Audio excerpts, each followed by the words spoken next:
माघ कृष्ण नवमी 1945 दासनवमी मी चित्रा रानडे सादर करत आहे ठाणे वार्ता। ठळक घडामोडी। पर्यावरणाची हानी टाळण्यासाठी गणेशोत्सवाकरता शाडूच्याच मूर्तींचा वापर करावा, महापालिकेचं आवाहन। रिक्षात गहाळ झालेली 4.5 लाखांच्या ऐवजाची बॅग पोलिसांमुळे सापडली आणि जोशी बेडेकर महाविद्यालयातील अंध विद्यार्थ्यांसाठी मतदानाचं प्रात्यक्षिक। या आणि इतर घडामोडी विस्तृतपणे पण काही क्षणातच आमच्या फेसबुक, यूट्यूब आणि संकेतस्थळाला सबस्क्राइब करायला विसरू नका। श्री स्थानक वाहिनी ठाणे जिल्ह्याचं मुख्य व्यासपीठ। ठाणे वार्ता पहा श्री स्थानक वाहिनीवर। आता सकाळी 9:15 पासून रात्री 9:15 पर्यंत ठाणे वार्ता, ठाण्यातील पहिलं दृकश्राव्य माध्यम। ठाणे वार्ता आणि श्री स्थानक वाहिनीचं लाईव्ह स्ट्रीमिंग ठाणेवार्ता.com वरील लाईव्ह स्ट्रीमवर क्लिक करा आणि अगदी मोबाईलवरही ठाणे वार्ता श्री स्थानक वाहिनीचा आनंद लुटा। यासाठी आमचं ॲप डाउनलोड करा। ठाणे वार्ता पहा श्री स्थानक वाहिनीवर। आता सकाळी 9:15 पासून रात्री 9:15 पर्यंत ठाणे वार्ता, ठाण्यातील पहिलं दृकश्राव्य माध्यम। आपण पाहत आहात श्री स्थानक वाहिनी ठाणे जिल्ह्याचं मुख्य व्यासपीठ। मना सज्जना भक्ती पंथेची जावे, तरी श्री हरी पाविजे तो स्वभावे।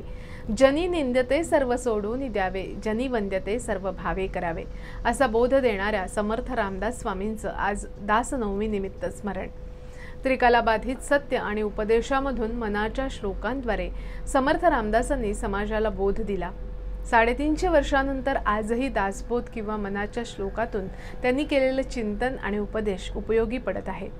व्रतवैकल्य करण्यापेक्षा आपल्या मनावर नियंत्रण आणल्यास सर्व सुख आपल्या पायाशी लोळण घेतात, हे समर्थ रामदासांनी मनाच्या श्लोकातून उत्कृष्टपणे मनावर बिंबवलं आहे। प्लॅस्टर ऑफ पॅरिस पासून बनवलेल्या मूर्ती न आणता भाविकांनी शाडूची माती, चिकण माती आदी नैसर्गिक संसाधनांचा वापर करून बनवलेल्या मूर्तींचा वापर करावा। तसंच नैसर्गिक पद्धतीने विघटन पावणाऱ्या पर्यावरण स्नेही रसायनमुक्त साधनांचा जास्तीत जास्त वापर करावा आणि प्लास्टिक आणि थर्माकोल यांचा वापर पूर्णपणे टाळावा, असं आवाहन ठाणे महापालिकेनं केलंय। महाराष्ट्र प्रदूषण नियंत्रण मंडळ तांत्रिक समितीच्या बैठकीत सर्व महापालिका आणि नगरपालिकांना या संदर्भात निर्देश देण्यात आले आहेत। नागरिकांनी अधिकाधिक पर्यावरण स्नेही संसाधनांचा उपयोग करावा।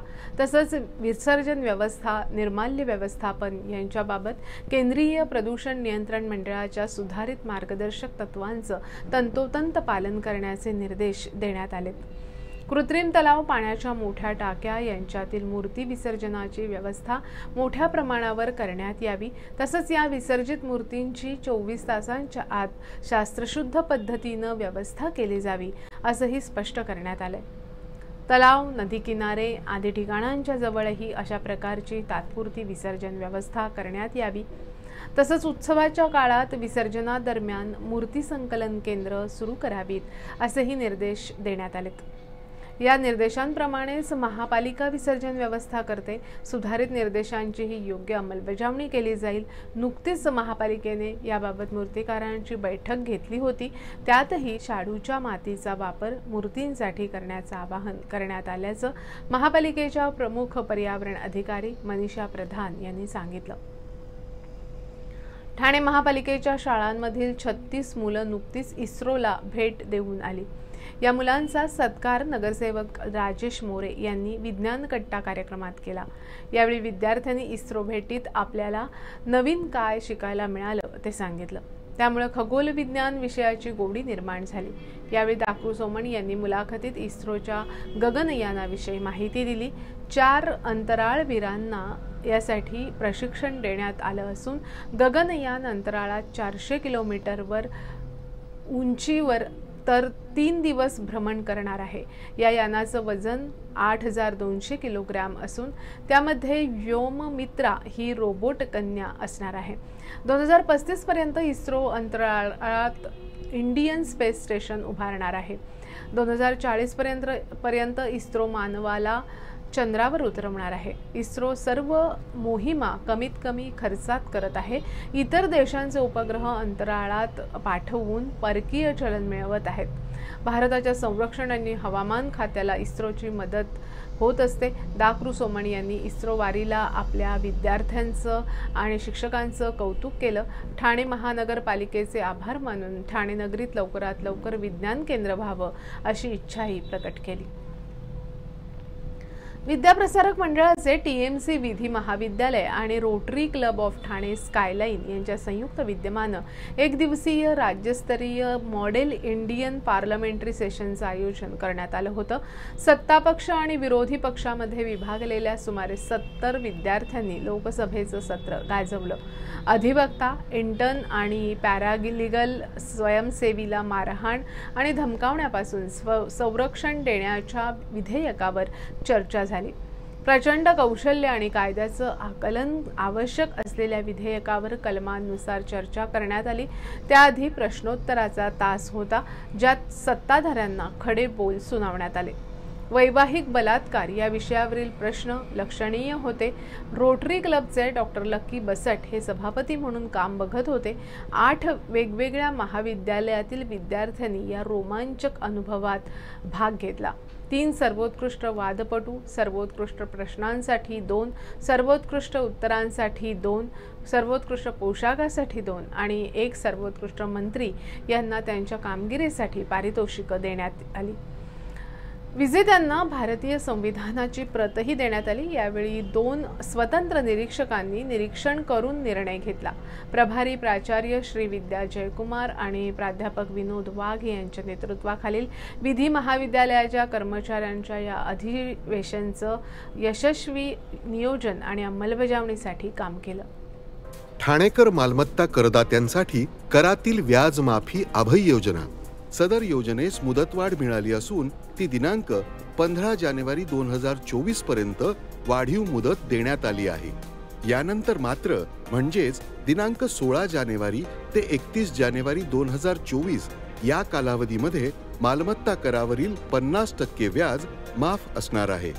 तरी सदर व्याज माफीच्या अभय योजनेचा ठाणेकर करदात्यांनी लाभ घ्यावा। महानगरपालिकेच्या कोणत्याही संकलन केंद्रावर कर भरण्याची सोय आहे।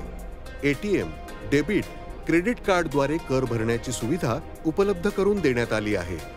सोमवार ते शनिवार या दरम्यान सकाळी 10:30 ते सायंकाळी 5 वाजेपर्यंत संकलन केंद्राची वेळ असून करदात्यांच्या सोयीसाठी रविवारी संकलन केंद्र सकाळी 10:30 ते दुपारी 1:30 वाजेपर्यंत सुरू ठेवण्यात येत आहे।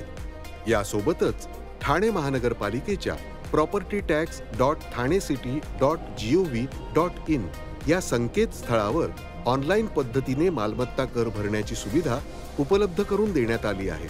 तसेच गुगल पे, फोन पे, पेटीएम आणि भीम ॲपद्वारे आपला कर सुलभतेने जमा करू शकता।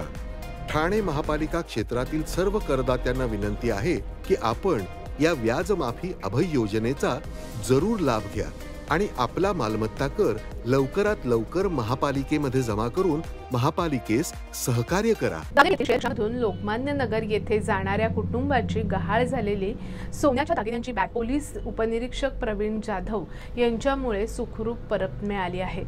वर्तकनगर पोलीस ठाण्याचे वरिष्ठ पोलीस निरीक्षक वाकचौरे यांच्या हस्ते या कुटुंबाला गहाळ झालेली बॅग देण्यात आली। लोकमान्य नगर पाडा नंबर 3 इथे राहणाऱ्या स्वाती सांगळे यांच्या नातेवाईकांसह सोलापूरहून रेल्वेने ठाणे स्थानकात उतरल्या। गावदेवी इथून शेअर रिक्षाने प्रवास करत असताना त्यांच्याकडील किमती ऐवजाची बॅग रिक्षामध्ये राहिली होती। बॅगेमध्ये 5.5 तोळ्यांच्या दागिन्यांसह रोकड आणि अन्य सामान असा 4.5 लाखांचा मुद्देमाल होता। सांगळे यांनी याबाबतची माहिती वर्तकनगर पोलीस ठाण्याचे कॉन्स्टेबल सस्ते यांना दिल्यानंतर सस्ते यांनी ही बाब उपनिरीक्षक प्रवीण जाधव यांना कळवली।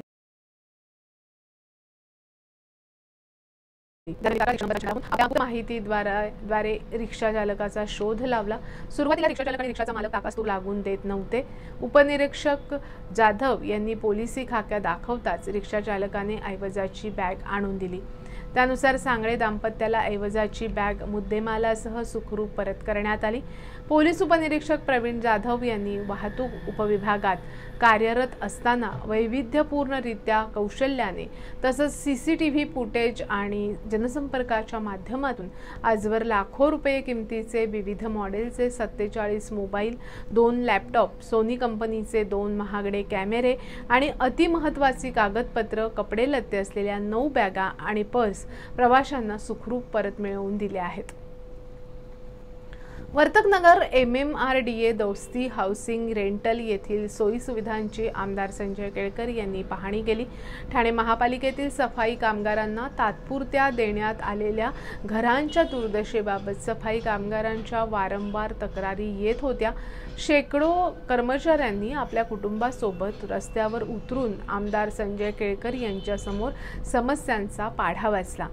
पिण्याचे पाणी वेळोवेळी उपलब्ध नसणे, इमारतीच्या लिकेजमुळे होणारी पाणी गळती, ड्रेनेज पाईप फुटल्याने दुर्गंधी येणे, स्वच्छता राखली न जाणे, लिफ्टची झालेली दुरावस्था अशा अनेक समस्या यावेळी केळकर यांच्यासमोर मांडण्यात आल्या। मुख्य निवडणूक अधिकाऱ्यांच्या निर्देशानुसार जोशी बेडेकर कॉलेजमधील अंध विद्यार्थ्यांसाठी मतदानाचं प्रात्यक्षिक दाखवण्याकरता ठाणे विधानसभा मतदारसंघ स्नेहांकित हेल्पलाईनच्या अध्यक्षा प्रमिला भट, कार्यकर्ती नुपूर जोशी आणि जोशी बेडेकर कॉलेजचे अतुल्य इन्क्लुझिव्ह सेल या स्वयंसेवी संस्थेच्या समन्वयाने कार्यक्रम आयोजित करण्यात आला होता। उपस्थित अंध मतदारांना डेमो मतदान प्रक्रियेचे प्रात्यक्षिक प्रशिक्षणासाठी उपलब्ध असलेल्या EVM वर तहसीलदार स्मिता मोहिते यांनी दिले। अंध मतदारांना प्रत्यक्ष मतदान कसं करायचं याबाबत